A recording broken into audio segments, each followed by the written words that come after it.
Bismillahirrahmanirrahim. Elhamdülillahi Rabbil alemin. Ve salatu ve selamu ala eşrefil enbiya vel murselin. Ala nebiyine Muhammed ve ala alihi ve sahbi ecma'in. Rabbimize şükürler olsun. Uca Allah'ın salamı, salavatı, Peygamberimiz sallallahu aleyhi ve sellem, onun ehli beyti, eshabından üzerine olsun. Allah Teala bizler elm öğrenmede müvaffak eylesin. Allah Teala elm meclisinin sonunda günahlarımızı bağışlasın. Çünkü Allah Teala elm meclisinin sonunda günahlarını bağışlayır. Və canlı yayına qatılıb elmi dinləyənlər də elm məclisində iştirak etmiş kimi savab qazanırlar. Bu da Rəbbimizin bizlərə verdiyi bir nemətdir ki, hər kəs məscidə gedə bilmir, hər kəs dərsə gedə bilmir. Amma internet vasitəsilə girir, onlayn dərsi dinləyir və elm məclisində iştirak etmiş, savab qazanır. Biz əvvəl Fatihə surəsindən danışmışdıq. Fatihə surəsinin gözəlliyi, Fatihə surəsinin sirləri, Fatihə surəsinin bir aləminə daxil olmaq lazımdır. Fatihə surəsi şəfadır Allahın izni ilə. Allaha kifayətdir. Şəfa hansı, yəni Fatihə surəsindən istifadə eləməyin növlərindən danışmışdıq. Suya oxumaq, oxuyub bədənə çəkmək və s. O mövzular davam edir Allahın izni ilə. Yəni bugünkü mövzu nədir? İyyəkə nə'budu və iyyəkə nəstə'in. Gəldik bu ayəyə. Baxın. Yəni sənə ibadət edirik.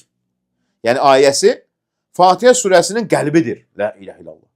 İyyəkə nə'budu. Ey Rəbbimiz, yalnız sənə ibadət edir. Yəni bu ayə göstərir ki, həqiqi ibadət yalnız dildə deyil, bütün varlıqla, qəlbinlə, dillə, əməllərlə edilməlidir. İbadət yalnız Allaha aiddir. Baxın, dua ibadətdir. Allahdan başqasından ya övliya, ya imam istənilməz. Çünki nədir? İyyəkə nə'budu. Biz sənə ibadət edirik. Halbuki buyurur Cin surəsində. Və ennəl məsəcidə lillahi. Məscidlər Allahındır. Fələ təd'u ma'allah əhədə. Allahla yanaşı digərlərindən istəməyin deyir. Necə ola bilər insan desin ki, ya övliya kömək ol, ya imam kömək ol. Baxın, Fatihə surəsi, yəni İyyəkə nə'budu, Fatihə surəsinin qəlbidir. Fatihə surəsi göstərir ki, kainatda hər bir hərəkət edən və ya sakit duran, görünən və görünməyən, böyük və kiçik hər bir şey öz yaradıcısının varlığına, xaliqinə və onun ibadətə layiq olmasına dəlildir. Yəni Allah bütün bu kainatı, göyləri, yerləri, 7 səma, milyardlarca ulduzlar, 200 milyondan çox galaktikalar, bütün bunlar nə üçün yaradıb? Yaradıb ki, insan Allah ibadət eləsin. Onu yaratmayıb ki, Allah Teala gedib qəbirdən, daşdan, ölmüş insandan kömək istəyəsən. Yəni Allah bütün məntiqlə mümkündür bu. Allah bütün bu kainatı yaradıb ki, sən gedib qəbirdən kömək istəyəsən, ya imam kömək ol, ya övliya kömək ol deyəsən. Allah bunun üçün yaradıb bütün kainatı. Bütün kainatı və insanı buna görə yaradıb ki, insan gəlib insana ibadət etsin, yoxsa özünə ibadət etsin. Hər zərrə, hər nəfəs, hər səma, hər ulduz Allahın kamil elmini, sonsuz qüdrətini, dəqiq yaradıcılığını və hikmətini göstərir, subhanallah. Kainat hər detalında onun rəhmətinin genişliyi, elm və təcrübəsinin dərinliyi, yaradıcılığının gözəlliyi və əzəmətini əks olunur. Hər varlıq sanki öz halı da deyir, mən varamsa, məni yaradan da var. La ilahe illallah. Onun ki, Fatihə surəsi bu həqiqəti öyrədir. Bizə bu həqiqəti öyrədir. Allahdan başqa hər mövcud onun yaratdığıdır. Və kainatda baş verən hər bir hadisə Allahın iradəsi ilə olur. Beləcə, İyyəkə nə'budu, bütün ibadətin, səcdənin, duanın yalnız Allaha aid olduğunu elan edir.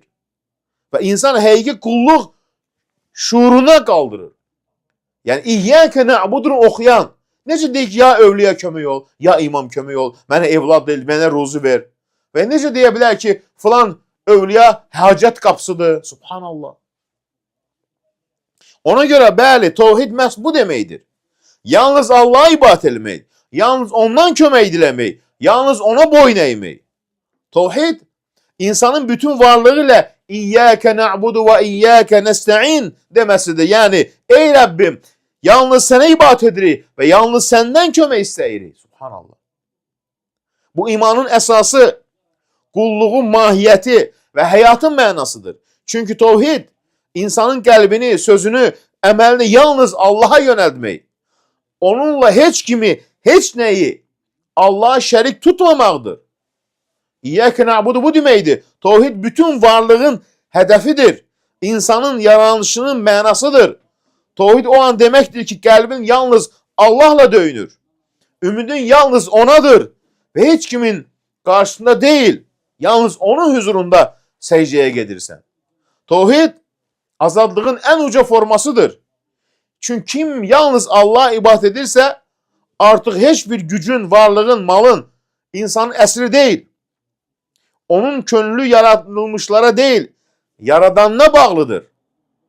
Ona göre İyyâke na'budu tevhid deməkdir. Nur kimi karanlıkları yarır. İnsana dahili güc, sabitlik, huzur bəxş edir. Tevhid deyəndə insan deyir, ey Rəbbim, mənim ibadətim, qurbanım, həyatım, ölümüm, duam yalnız sənə məxsuddur. Tevhid qəlbinin yönünü təmizləmək, ruhundaki bütün pərdələri qaldırmaqdır. O insanı çarəsizlikdə ümid, qorxuda əminliyə, sarsıntısında sabitliyə aparır. Tevhid elə bir iman zirvəsidir ki, insan orada artıq tək deyil. Çünki bilir ki, Allah onunla birlikdədir. Və kim tevhide sarılarsa və dünyanın tufanları arasında belə batmaz. Çünki onun qəlbi La ilahe illallah mənası ilə Allah'a bağlanıb. Tevhid yalnız Allah'a bağlanmaqdır. Amma şirk qəlbin bu bağlılığını başqalarına paylamaqdır. Tevhid səni azad edir. Şirk isə səni hər şeyə qul edir. Şirk Allah'ın yarattıqlarına onunla bərabər dəyər vermək, dua etmək, yaxud yardım, qurtuluşu, ruzunu ondan başqasından gözləməkdir. Bu Rəbbinin haqqına qarşı ən böyük zülümdür. Səni yaradan Allah'tır, Allah'tan iste. Və bəli, Fatihə surəsini anlamayan insan bəzən bilmədən şirkə düşər. Çünki Fatihə açıq şəkildə öyrədir ki, İyyəkə na'budu və iyyəkə nəstə'in. Yalnız sənə ibadət edirik və yalnız səndən kömək diləyirik. Kim bu kəlmənin mənasını dərk etməzsə, həyatına başqalarına yönələr. Qəlbində Allah'tan qeyrisinə ümid bağlayar və tevhiddən uzaqlaşar. Şirkə yaxud onun kölgəsinə düşər. Fatihə surəsi insana imanın təməlini öyrədir. Sən yalnız Allah'a ibadət etməli, yalnız ondan diləməlisən. Kim bunu anlayarsa, hər səcdəsində, hər duasında, möhkəm, hər anında Rəbbinə yaxın olar. Amma kim Fatihəni sadəcə oxuyub anlamadan yaşarsa, o Rəbbinin böyüklüyünü unudar və yaradılmışlara bağlanmaqda qəlbini əsir edər. Unutma, tevhid nurdur, şirk isə zülmət. Tevhid dirilikdir, şirk isə ölü qəlbin qaranlığıdır və yalnız Fatihəni anlayan qəlb bu iki yolun fərqini görə bilər.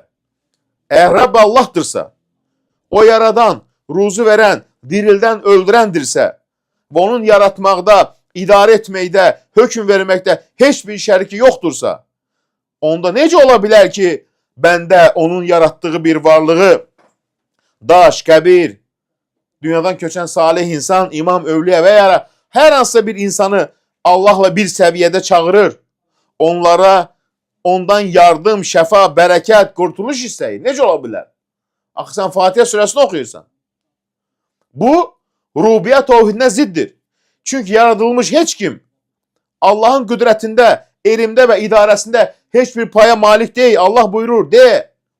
Ondan başqa dua etdikləriniz heç bir şeye malik deyirlər. Nə fayda, nə zərər verə bilərlər. Yunus surəsi 18-ci ayə. Deməli kim yaradılmışdan yardım diləyərsə, halbuki bilir ki, hər şey Allah'ın əlindədir.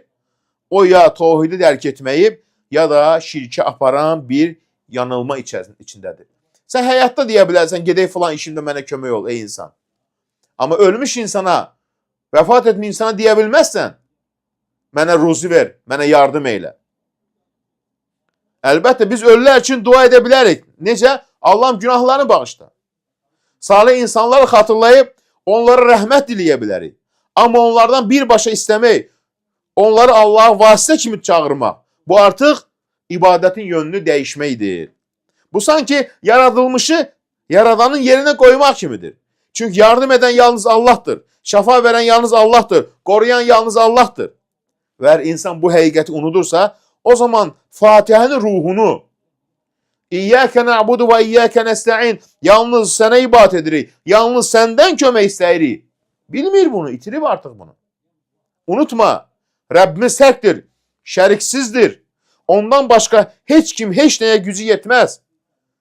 Qəbir daşdır, bədən torpaqdır. Ruh Allah dərgahında, bədəni ilə bərabər. Amma diri kim? Allah. Əbədi hər şey qadir olan kim? Allah. Kim bunu dərk edərsə, onun qəlbi şirkdən təmizlənər və o həqiqət tevhid nuruna qovuşar. Əgər Allah Teala Rəbbdir, yəni yaradan, ruzu verən, dirildən, öldürən, idarə edən, qoruyan, hökm edən yalnız odursa, onda ibadətdə, uluhiyyətdə, yəni ilah, heç kim onun şərik olması mümkün deyil. Bu ağıl və iman baxımından zəruri bir həqiqətdir. Çünki Rəbb kimdirsə, ilah da odur. Rəbb kimdirsə, ilah da olmalıdır. Subhanallah. Yəni, kim səni yaradır, yaşadır, ruzu verir, yalnız ona səcdə edib, ona dua edilməyə layiqdir. Quranda Rəbb və ilah arasında bir dərin əlaqə çox açıq şəkildə bəyan olunur. Rəbb, rubiyyət sifəti yaradan. İlah, uluhiyyət sifəti. Yəni, ilah, ibadətə layiq. Bax, nə deyir? Ey insanlar, Rəbbinizə ibadət edin. O sizi və sizdən əvvəlkiləri yarattı ki, çəkinəsiniz pis əməllərdən. Bəqərə surəsi 21-ci ayə. Yəni, sizi yaradan o olduğu üçün, ibadət də yalnız ona məxsusdur. Dua ibadətdir. Allahdan başqasına istənilməz. Deməli, rubiyyətdə, yaradılış və idarədə şərik olmayan Allah, uluhiyyətdə, ibadətdə də, itaətdə tək olmalıdır. Əgər kiminsə qəlbi Allahın yaratdığını tanıyır, amma ibadətdə Allahdan başqasına yönəlirsə, o tevhidin bir parçasını qəbul edib, digərinə ziddiyyətə düşür. Yəni, bu sanki belə deməkdir. Bəli, məni Allah yaradıb, amma mən başqasını çağırıram, başqasına istəyirəm. Bu ağıl və imanla uzlaşmayan bir haldır. Ona görə Fatihə surəsi bu zinciri qırır və bizi tək bir həqiqətə çağırır. İyyəkə na'budu və iyyəkə nesta'in. Biz yalnız sənə ibadət edirik və yalnız səndən kömək diləyirik. Yəni, Rəbbimiz sənsən, ilahımız da sənsən. Səni yaradan kimi tanıyırıq, sənə ibadət edən kimi səcdə edirik. Bu tevhidin kamil halıdır. Və kim bunu anlayarsa, onun imanı bütöv, qəlbi azad, yolu düz olar. Ər-rubiyyə, Rəbb olmaq, əl-uluhiyyə, ilah olmaq, zəruri şəkildə tələb edir. Rəbb olursa, ilaha ibadət edilməlidir. Yəni, əgər Allah Rəbbdirsə, yəni o yaradandır, ruzu verəndir, dirildəndir, örüldəndir, idarə edən, mülkün sahibi, qəza və qədər sahibi yalnız odursa, ondan başqa ibadətə layiq olan heç kim yoxdur. Çünki yaradan kimdirsə, ibadət də yalnız ona edilməlidir. Yaradılışda, ruzu verməkdə, idarədə şəriki olmayan, ibadətdə, duada, səcdədə və təvəkküldə də şəriksiz olmalıdır. Quran məntiqi bunu açıq şəkildə deyir. Ey insanlar, sizi və sizdən əvvəlki yaradan Rəbbinizə ibadət edin ki, çəkinəsiniz pis əməllər, təqva sahibi olasınız. Bu ayə göstərir ki, Rəbb olma, yaradılış, ilah olma, ibadət layiq olmaq üçün səbəb, yəni sizi yaradan o olduğu üçün yalnız ona ibadət edin. Qısa şəkildə Rəbb, yaradan və idarə edən deməkdir. İlah, ibadətdə, itaətdə, duada, sevgiyə layiq olan deməkdir. Deməli, Rəbb olan Allah, ilah da yalnız odur. Kim Allah məni yaradıb deyir, amma ibadətdə, duada, təvəkküldə başqasına yönəlirsə, o zaman naqisdir o. La ilahə illallah. Ona görə də İyyəkə na'budu və iyyəkə nesta'in Fatihənin neydi? Ruhu. Subhanallah. La ilahə illallah. Rubiyyət, uluhiyyəti tələb edir. Rubiyyət nə deməkdir? Rəbb sifəti. Nəyi tələb edir? Uluhiyyə nə deməkdir? Ancaq ibadət ona edilməlidir. La ilahə illallah. Ona görə də insan qorxmalıdır Allah Taala'dan. Uluhiyyət rubiyyəti təsdiq edir. Eyni zamanda Allahın uluhiyyəti ibadətə layiqliyini qəbul edən hər kəs Allahın xaliq olduğunu da qəbul etmiş olur. Çünki ibadət etdiyin bir varlıq mütləq gücə və hökmə sahib olmalıdır. İnsan mütləq gücə sahib deyil ki, ona ibadət etsən, ondan istəyəsən. Xəstələrin dünyasını dəyişir. ayrı düşünmək ziddiyyatdır. Kim Allah Rəbb olduğunu qəbul edir, amma duanı başqasına yönəlirsə, o rubiyyəti etiraf edib, uluhiyyəti inkar etmiş olur. Bu isə şirk və ziddiyyatın ən açıq formasıdır. La ilahe illallah. Eyni ilə kim mən Allah'a ibadət edirəm deyib, amma onun yaradıcı və idarəçi olduğunu inkar edərsə, o da uluhiyyəti iddia edir, rubiyyəti rədd etmiş olur. La ilahe illallah. Ona görə bunlar hamısı bir-birinə bağlıdır. Fatihə surəsinin əsası da baxın budur. Subhanallah. Həmçinin Fatihə surəsi bizə nəyə öyrədir? Bismillahirrahmanirrahim. Hər bir müsəlman bilməlidir ki, hər hansı mühüm işə başlamaq Bismillahlə olmalıdır. Baxın. Həmçinin veya Bismillahirrahmanirrahim bir məktub yazandır. Bu ifadəni Süleyman əleyhissalam, Davudun oğlu, Səba məlikəsi Bilqeysi məktub yazarkən işlətmiş. Altı bu həqiqətən o Süleymandır və belə yazılmışdır. Bismillahirrahmanirrahim. Mənə qarşı təkəbbür göstərməyin və müsəlman olaraq gəlin. Nəml surəsi 30-cu ayə. Həmçinin baxın Peyğəmbərimiz nə buyurur? Hər bir mühüm iş Allahın adı ilə başlanmazsa o bərəkətsizdir, başarısızdır, natamamdır, kəsikdir. Hər bir işində deyən Bismillah. Dərs oxuyursan deyən Bismillah. Evindən işə gelsən deyən Bismillah. Miniyinə minirsən deyən Bismillah. Beləcə Bismillahirrahmanirrahim demək hər bir işdə bərəkət, uğur, Allahın razılığını qazanmağın başlanğıcıdır. Hər bir söz, xütbə, məktub, söhbət, dərs, nəsihət Allahın adı ilə başlanmalı. Bismillahirrahmanirrahim. Başlanmazsa o bərəkətsiz olacaq, natamam olacaq, kəsik olacaq. Belə bir iş tam sayılmaz. Ona görə Bismillah deməkdə bu deməkdir. Mən bu sözə və bu işə Allahın adını zikr edərək, onun adı, köməyi və iradəsi ilə başlayıram deməkdir. Yəni onun izni ilə sözümü, danışığımı, tilavətimi, dərsimi, əməlinmi tamamlanmasını ondan diləyirəm. Böyle nə qədər əzəmətli bir sözdür. Bismillahirrahmanirrahim ilə hərəkət ilə ümid edir. Allahın, yəni Allah duasını qəbul etsin, istədiyini yerinə yetirsin, məqsədinə çatmağa onu müvəffəq etsin və əməlinə bərəkət versin, tamlıq nəsib etsin. Bax, bu demək Bismillah. Bütün bu xeyirlər və uğurlar Bismillahirrahmanirrahim bərəkəti ilə gerçəkləşir.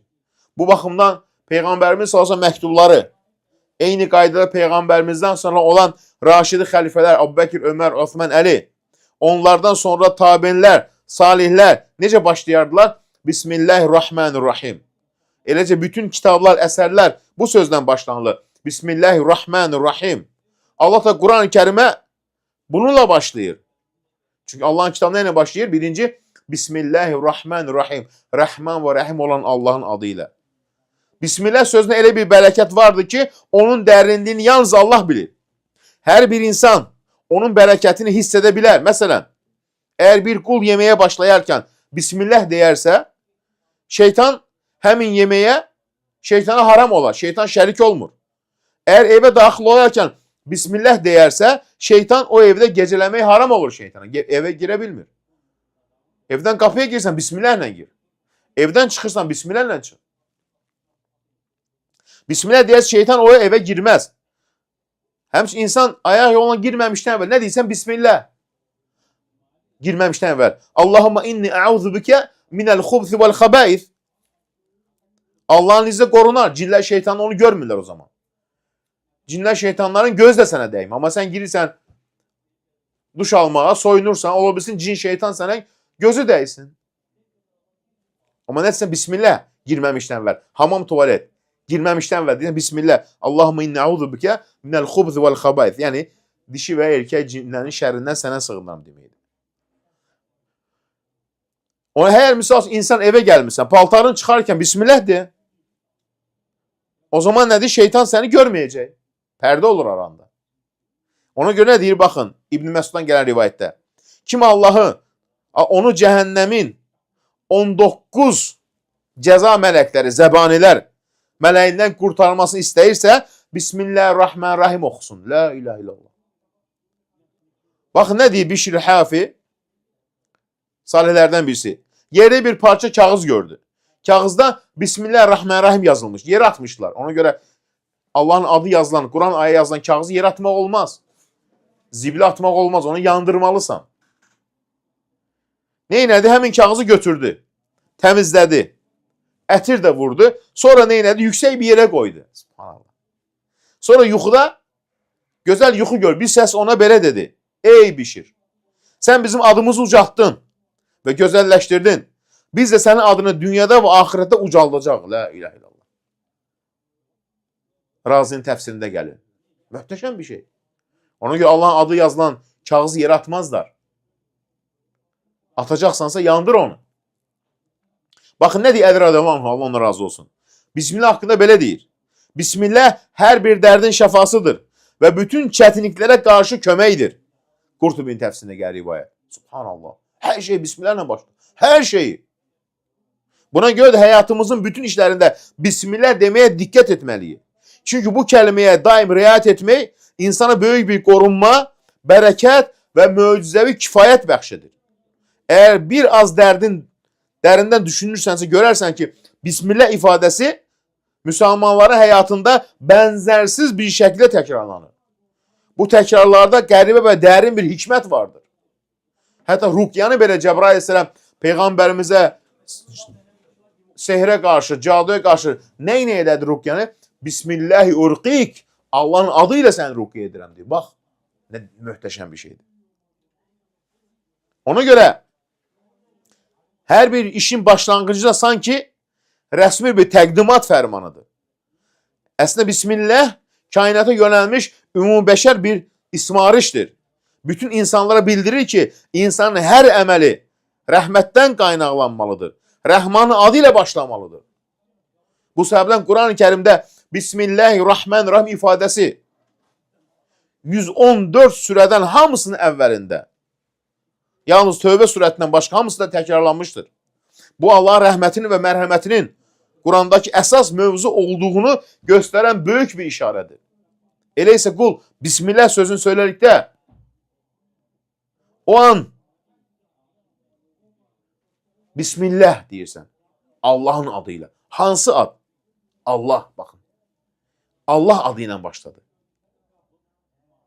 Demədi Bismillahirrahman, Bismillahirrahim, Bismillahqadir, Qadirin adı dedi. Bismillah, Allahın adıyla.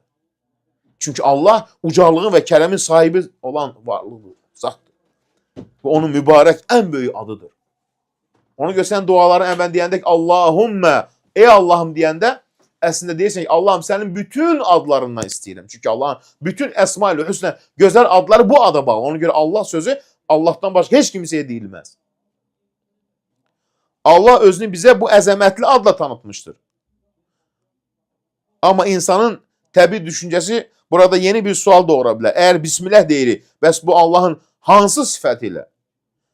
Cavab da həmin ayənin özündə gəlir. Allah təala özünün mərhəmət sifətləri ilə tanıtır. Bismillahirrahmanirrahim.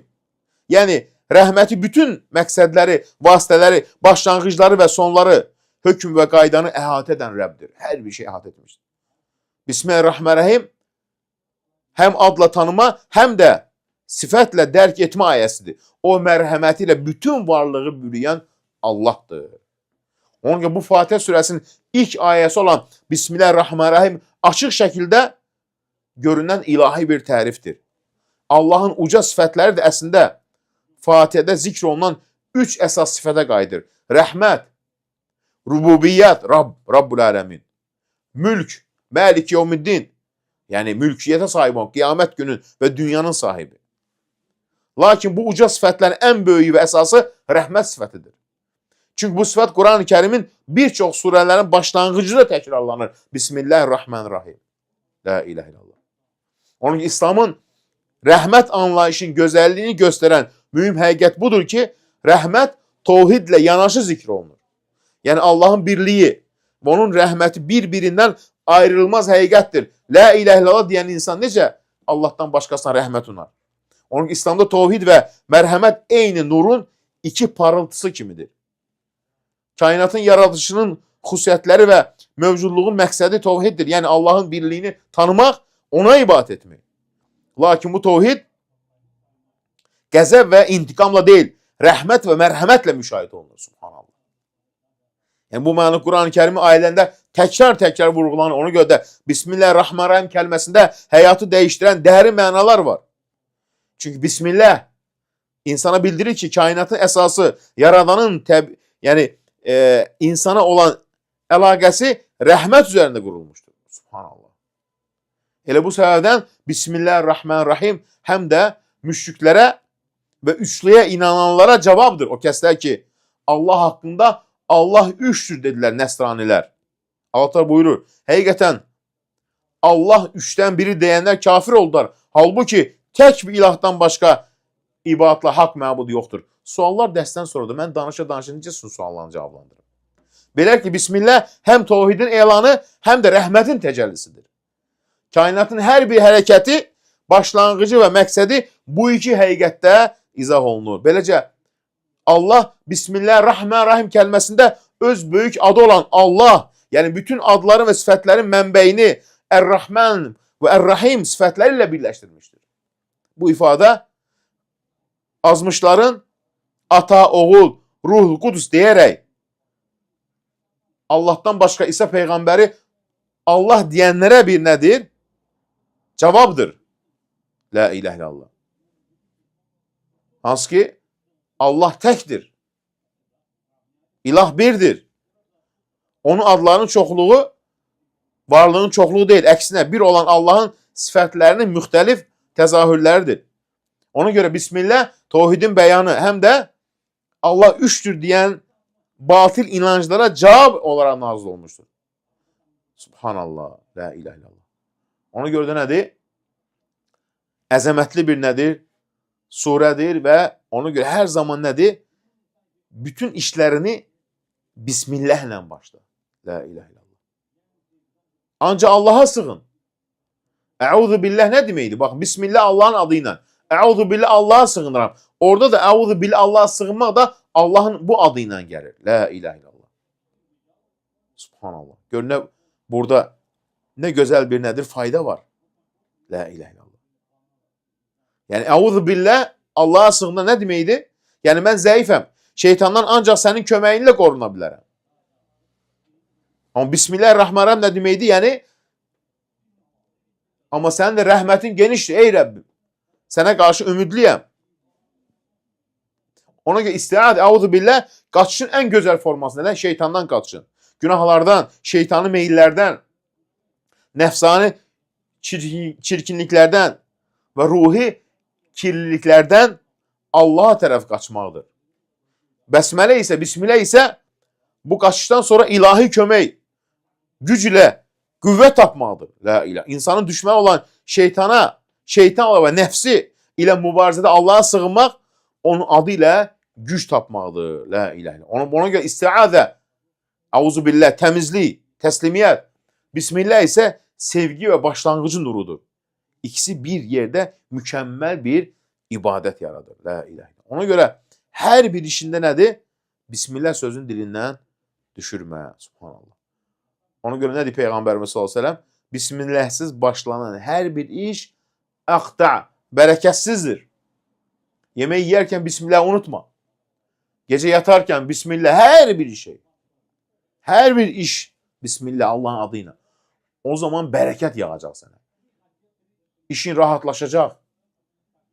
Sonra gəlir İyyəkə nəstəin.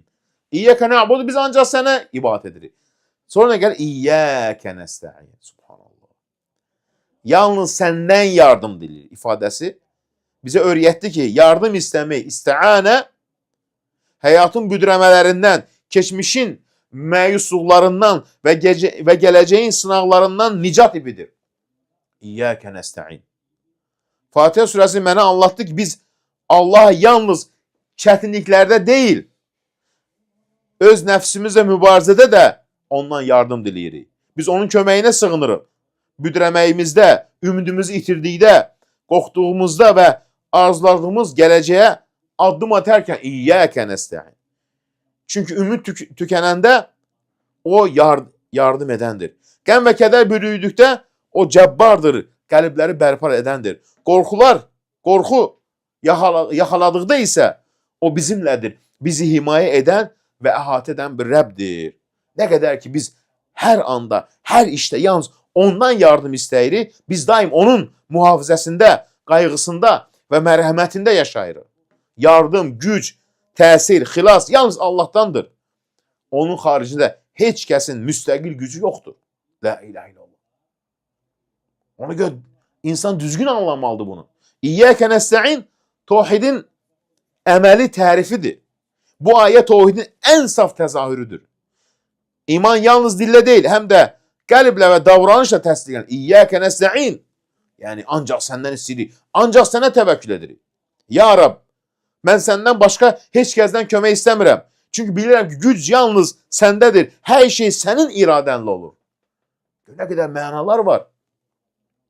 Buna görə də yardım və qüvvə istəməkdə Allahdan başqasını üz tutmaq, məsələn, ölülərdən, müqəddəs adlandırılan şəxslərdən, cinlərdən, ruhlardan, ulduzlardan, təbiətdən və ya görünməz qüvvələrdən kömək diləmək tevhidə ziddir.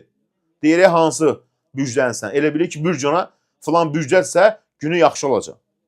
Çünki bu Allahın qüdrətini bölmək, onun səlahiyyətinə ortaqları şərik etmək deməkdir. Yardım edən Allah. Baxın, peyğəmbərlərin təlimləri nə idi? Yalnız Allahdan istə. Bütün peyğəmbərlər insanlara nəyə öyrədiblər? Bir ayə var Quran-Kərim deyib ki, peyğəmbərlər gedin qəbirdən kömək istəyin. Və ölmüş insanın xatirinə etsin. Yox. İyyəkə nəbudu və iyyəkə nəstəin. Yalnız sənə ibadət edirik. Yalnız səndən kömək dilərik Fatihə surəsi. Baxın, peyğəmbərimiz nə deyir sahabilərə? İstəyəcəyiniz zaman yalnız Allahdan istə. Kömək diləyəcəyin zaman yalnız ondan dilə. Tirmizi rivayət edir.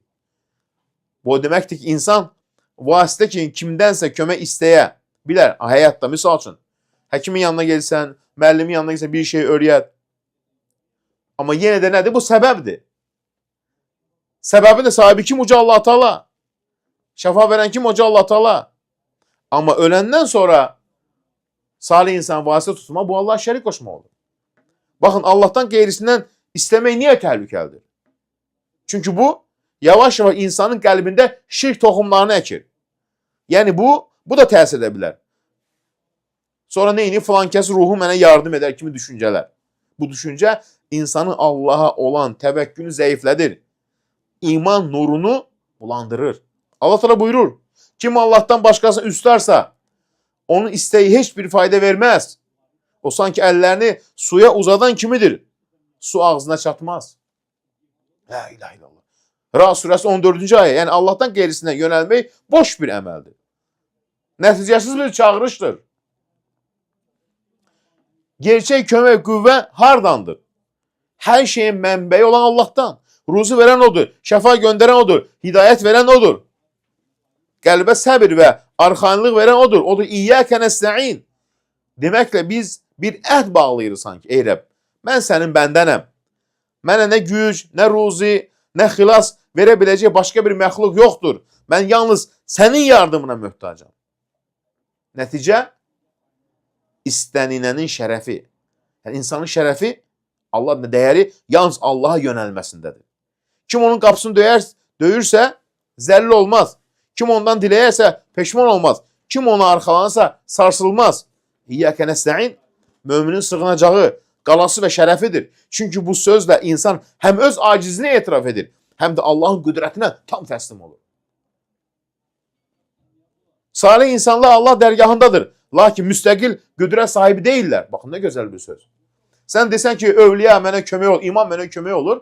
Elə çıxır ki, onlar müstəqil qüdrət sahibidirlər. İstədiyini kömək eləyirlər. Əuzu billah. Salih insanlar, şəhidlər, övliyalar Allah yanında hörmətli və uca məqam sahiblərdir. Bu doğrudur. Altta Quran-Kərimdə buyurur. Allah yolunda öldürülənləri ölü sanma. Əksinə onlar Rəbbin yanında diridirlər və ruzləndirilirlər. Əl-İmran 169. Baxın, Rəbbin yanında ruzləndirilirlər. Demir ruzu verirlər. Deyir, onlara Allah ruzu verir. Subhanallah. Amma Rəbbin yanında olmaq, Rəbbin yerinə hökm vermək və ya kainata təsir etmək demək deyil. Allah yanında olmaq şərəfdir.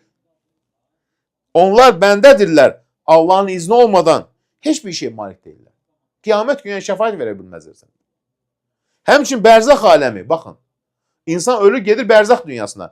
Bərzəx aləmi əlaqə deyil, ayrılıq mərhələsidir. İnsan salih də olsa bu dünyadan köçür, Allah dərgahına gedir. Ayrıldı bizdən. O bizi görmür, bizə kömək edə bilməz. Yəni bərzəx ölüm və qiyamət arasındakı bir aləmdir. Orada onlar, ruhlar bu dünyanı idarə etmir. Dualar eşitmir. Müqəddəs mövqedən hadisələrə müdaxilə etmir. Allah Qur'anı bu ayədə buyurur. Onların, ölülərin arxasında bir pərdə, bərzəx vardır. Dirildiləcəkləri günü də, diriləcəkləri günə qədər və onlar nə zaman diriləcəyini də bilmirlər. Yəni bir insan, Allah dərgahında olan insan nə zaman diriləcəyini bilmirsə, Allahın əlindədir. Necə səni kömək elə bilər? Yəni bu pərdə dünyavi əlaqənin kəsdiyini bildirilir. Yəni bərzəx aləmi ilə bu dünya arasında nə idarə, nə xəbərləşmə, nə də təsir əlaqəsi yoxdur. Bitdi. Subhanallah. Əgər əlaqə varsa, eşidirsə, zəng elə, çağır onu, eşitsin səni. Və yaxud da ki, alta buyurur. Sizin Allahdan başa çağırdıqlarınız, çağırın, eşitsinlər. Bir dəfə demirsən, ya övliya kömək ol. Deyib ki, eşidirəm səni, buyur. Yoxdur elə şey.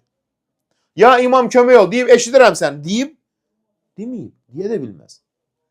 Əgər onlar bizi eşidirlərsə və kömək eləmək qadirsə, heç onu deyərdi, ey övliya, kömək ol. Deyərdi, buyur, ey filan kəs, nə istəyirsən? Niyə demirlər? Deyə bilməzlər. Baxın, Allah heç kəsə öz rubiyyətindən pay verməyib. Rubiyyət nə deməkdir? Yaradan, idarə edən. Mən nə özüm üçün nə fayda, nə zərərə malik deyiləm. Yalnız Allahın istədiyi baş verir. Əraf surəsi 188-ci ayə. Yəni bu ayə Peyğəmbərimiz Muhammed sallallahu barəsində nazil olub. Əgər Peyğəmbər belə deyirsə ki, deməli, mən özüm üçün nə fayda, nə zərər vermə malik deyiləm. O zaman heç bir övliya, alim, salih bəndə, imam zərər və fayda verə bilməz. Ona görə filan övliya mənə kömək edir, filan şəhid mənə ruza kimi düşüncələr tövhid inancına ziddir. Subhanallah. Baxın, onların duasını istəmək və ya şəfaətə inanmaq necə olur? Salih insanların yaşadıkları dövrdə dua istəmək caizdir. Çünki diridir. Deyirəm ki, misal üçün mənə ey filan kəs, mənə dua elə. Diridir, dua edə bilir. Amma öldükdən sonra onlardan istəmək artıq Allahla bəndə arasında vasitə qoymaqdır. Bu isə şirk qoxusu daşıyır. Şəfaət məsələlərini isə Quran açıq-aşkar buyurur. Heç kəs Allahın izni olmadan şəfaət edə bilməz. Hətta qiyamət günü belə Allahın izni olmadan heç kimsə sənə şəfaət edə bilməz. Necə deyə bilərsən ki, ey imam mənə şəfaətçi ol? Hətta biz dedik, ey Rəbbimiz, Peyğəmbəri bizə şəfaətçi elə qiyamət günü. O belə duada Allahdan istənilir. Yəni şəfaət də yalnız Allahın icazəsi ilə Allahın seçdiyi şəxslərə verilir. Müstəqil şəkildə yox. Baxın, salihlərə hörmət var. İbadət yoxdur. Deyəndə ki, salihdən, övliyadan, imamdan kömək istəmə, sən əhl-i-beyt düşmənsən. Yəni, imamlardan istəməmək, əhl-i-beyt düşmən deməkdir. Xeyr. İslam salihləri sevməyi, xatırlamağı, nümunə götürməyi əmr edir. Amma onlara dua etmək, onlardan diləmək, qəbirlərindən kömək ummaq, ibadət növü sayılır, bu yalnız Allaha məxsusdur. Bax, nə deyir Peyğəmbərimiz sallallahu aleyhi ve sellem? Dua ibadətin özüdür. İbadətin beynidir. Deməli, dua yalnız istək, çağırış, yardım diləmək, yalnız Allaha yönəlməlidir. Nəticə, İyyəkə nəstəinin sirri nədir? İyyəkə nəstəinin ayəsi bu həqiqəti qəlbə möhkəm yerləşdirir. Yalnız səndən kömək edirik. Heç kimsənin hörmətinə deyil. İmamları da hörmət edirik, salihlər də hörmət edirik. Amma heç kimsənin hörmətinə, üsuyu hörmətinə dua istənilməz. Duada birbaşa Allahdan. Bu deməkdir, bizim ümidimiz, yerimiz, sığınacağımız, yardım diləcəyimiz yalnız Allahdır. Salihlər isə bizim üçün nümunə ola bilərlər. Amma onlardan istəmək doğru deyil. Heç kimsənin xətrinə istənilmir. Gözəl insan. Baxın, ölüm, məsuliyyətin bitməsi yeni vəzifə deyil. Salih insan da ölür, imam da ölür, peyğəmbər də ölür. Ölüm, məsuliyyətin bitməsi demək. Dünyanın əlaqən kəsildi. Yeni vəzifə deyil. Sən Allahdan başqa ya övliyə, imam istəyəndə sanki o öləndən sonra onlara yeni vəzifə verilir. Yaxşı, sual verirəm. Həyatdakən salih insana deyə bilirsən ki, ey salih insan, mənə övlad ver, demirsən. Deyək ki, övladı Allah verir. İmam sağ olsaydı deyə bilərdin ki, ey Əli, mənə övlad ver. Şilləni qoyardı sənin üzvə. Deyərdi ki, Allahdan istə. Subhanallah. Açıq aşkar. Yaxşı, həyatda ikən salih insana deyəndə ki, mənə övlad ver, mənə ruzu ver. Deyir ki, ruzunu mən verim, Allah verir. Necə ola bilər ki, öləndən sonra bəs ondan istəyirsən? Həyatda ikən, sağ ikən ondan istəyə bilmirsən. Sağ ikən deyə bilərsən ki, mənə övlad ver, mənə ruzu ver, mənim ehtiyacım aradan qaldır. Yox, heç kimsə bunu qəbul etmir. Yaxşı, öləndən sonra necə istəyə bilərsən? Dünyadakən sənə ruzu verə bilmirsə, öləndən sonra sənə necə ruzu versin? Öləndən sonra sənə necə duanı qəbul etsin? Deyə bilərsən, ey salih insan, mənim duamı qəbul et. Deyək ki, sən kafirsən, duanı Allah qəbul edir. Yaxşı, öləndən sonra necə dua etsən ondan? Məntiqsizlik. Baxın, insan dünyadan köçdüyü an onun üçün əməl qapısı bağlanır. Yəni vəzifə, fəaliyyət bitdi. Kimin əməl dəftəri açıqdır? Bir ata salih evlad qoyub, salih evlad dua edir ki, Allah'ım onun günahlarını bağışla. Baxın. Yəni insan onun əməli kəsilir. Yalnız 3 şey istisna, onu da başqaları edir sənə görə. Sən edə bilmirsən. Faydalı elm, dua edən salih bir övlad. Yəni ölü insan artıq əməl sahibi deyil. Ona dünyadakı insanlara yardım et kimi vəzifə verilməz. Əksinə indi o öz hesabını verir, öz əməllərinin nəticəsini yaşayır və başqalarının ona bağışlanma dua etməsinə möhtacdır. Möhtac olan insan necə başqalarına yardım etsin? Baxın, bərzəx aləmi sınaq deyil, gözləmə yeridir. Nə deməkdir bu? Sualları cavablandıracağım. Ölüm sonrası aləm, bərzəx artıq sınaq, fəaliyyət dünyası deyil. Altına buyurur, onların arxasında bir pərdə, bərzəx vardır. Müminin surəsi 100-cü ayə. Yəni bu pərdə Allah insan arasında müxtəlif aləmləri ayıran bir sərhəddir. Yəni bərzəxdə olan bir ruh, bir insan bu dünyaya müdaxilə edə bilməz. Kiməsə yardım edə bilməz. Kimsə qorumaq kimi heç bir təsir imkanı yoxdur. Yardım yalnız Allahdandır. De, mən özüm üçün belə nə fayda, nə də zərərə malik deyiləm. Yalnız Allahın istədiyi baş verir. Əgər Peyğəmbər özü belə deyirsə, həmçin baxın, salih insanlara yeni vəzifə verildi. Bu nə Quranda, nə də sünnədə yoxdur. Yəni öləndən sonra bu sənə kömək edirsə, sənin sözünü Allah çatdırırsa, ona çıxır ki, salih insana vəzifə verilir. Harada yazılır? Allah Teala heç bu quluna belə bir vəzifə vermir. İslamın əsas mənbələrində nə Quran, nə hədislərdə filan övliya dünyadakı insanlara yardım edir kimi heç bir dəlil yoxdur.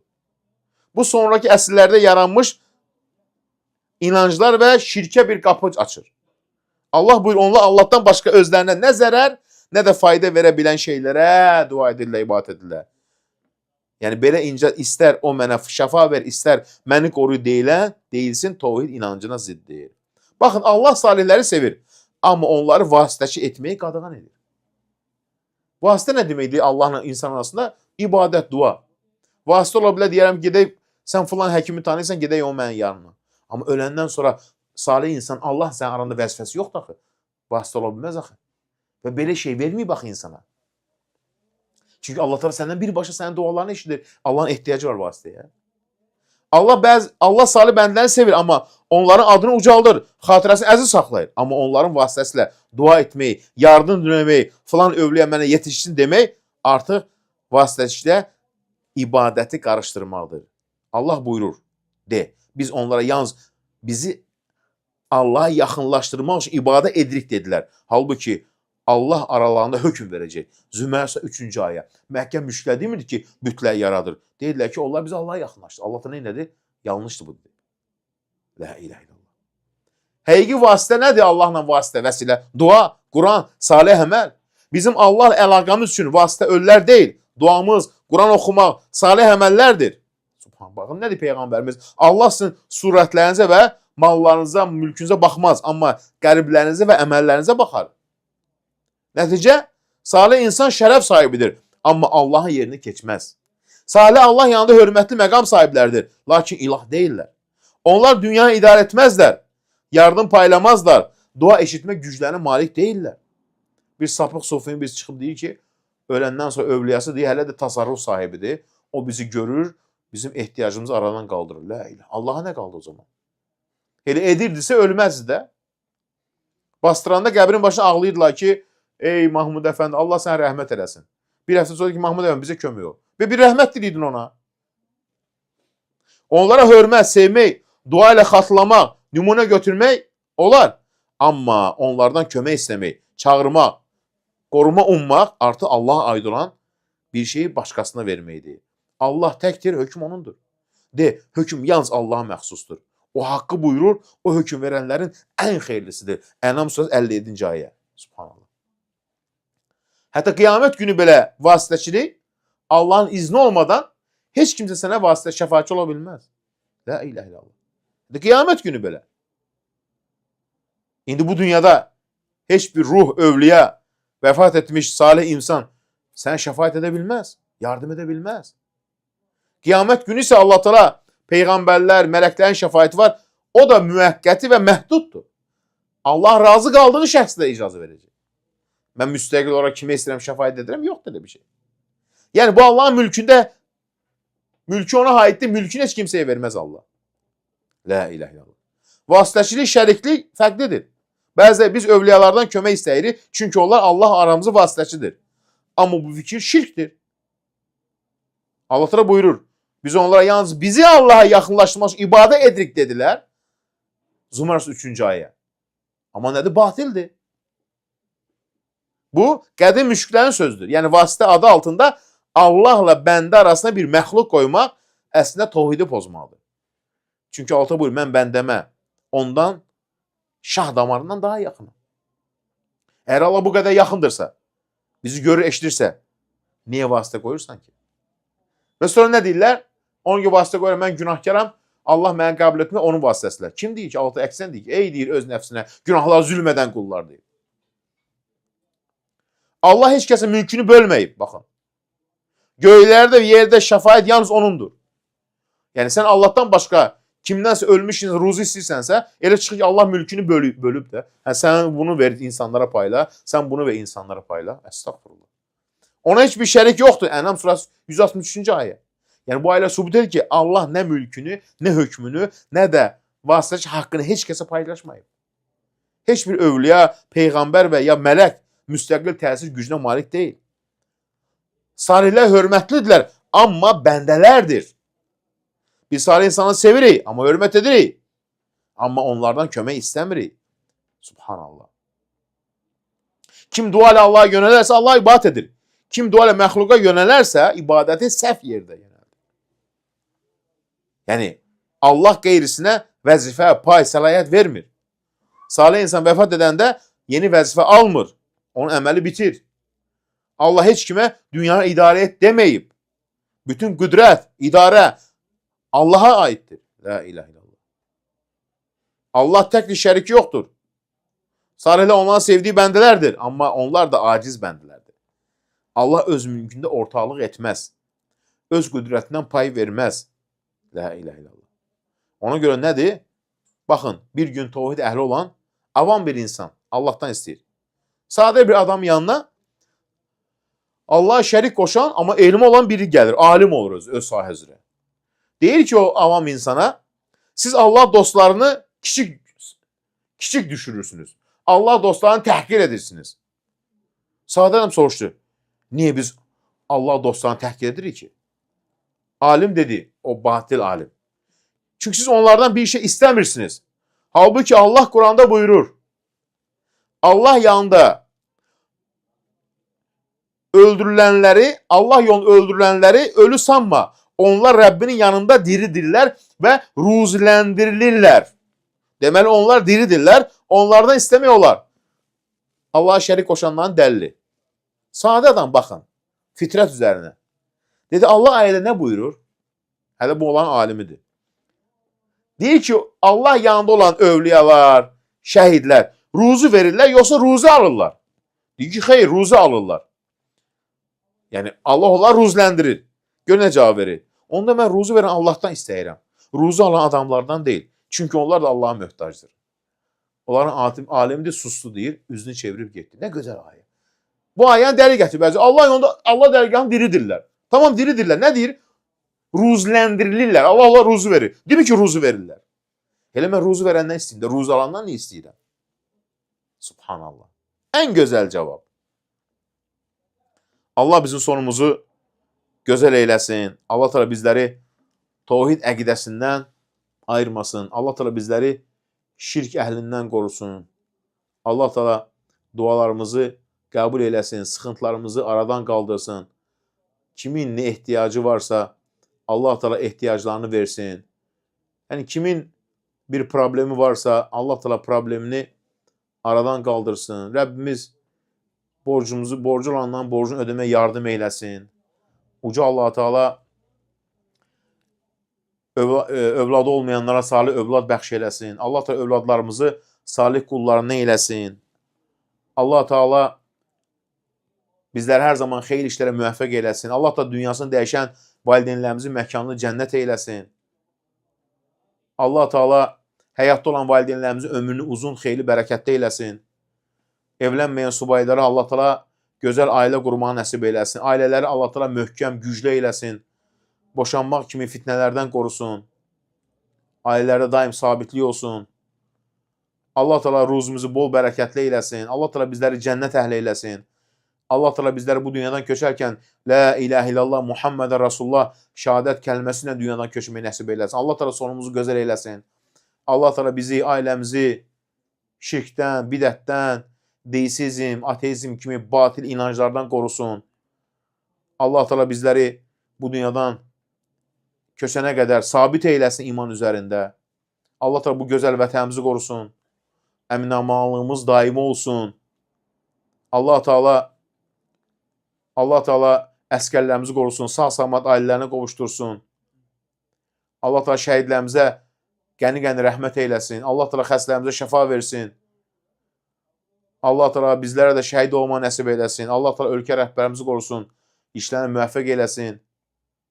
Kim ölkəmizə qarşı şər, fitnə istəyirsə, Allah onların bəlasını versin. Vətənimizin birliyinə, bərabərliyinə uzanan əlləri Allah qırsın. Kim fitnə fəsad istəyirsə, Allah Teala onları fitnə fəsad içərisində həlak eyləsin. Üç rəngli bayrağımız həmişə yüksəklərə dalğalansın. Kim bizim bu bayrağımızı aşağı endirmək istəyirsə, Allah onu özünü endirsin, məhv eyləsin. Allah Teala düşmənlərimizi və havadarlarını darmadağın eyləsin. Əmin-amallığımız daimi olsun, müstəqilimiz daimi olsun.